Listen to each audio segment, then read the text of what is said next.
Zimbabwe is one of South Africa's biggest trade partners, and the two countries have a lot to discuss.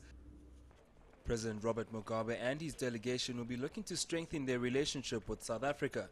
Zimbabwe is trying to stabilize its floundering economy and will be looking to enter into more beneficial trade agreements. Recently, South African companies have been cashing in on SADC rules which exempt member countries from paying duties on the export of locally made products.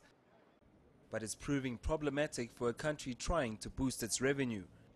And there are the challenges of what Zimbabwe has been doing recently, where they have started to reimpose some duties, some tariffs on imported products.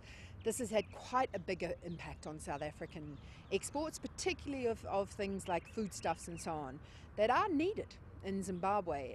And Zimbabwe has in fact agreed to bring down those duties under the agreements of the Southern African Development Community, the SADC trade protocol, but they're not implementing them.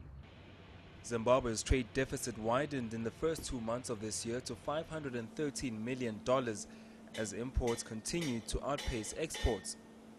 And with both countries looking to stabilize their respective economies, Zimbabwe's industrial drive could be punted as a great companion for South Africa's infrastructure program.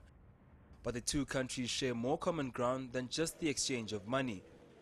Their relations are very diverse, from economy, trade and investment, to people relations with a lot of Zimbabweans in South Africa.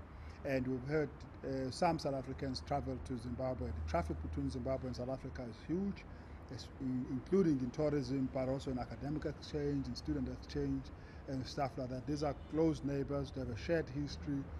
They've had shared concerns, shared problems, shared challenges. Analysts say the Beitbridge trade corridor is expected to be a key discussion point.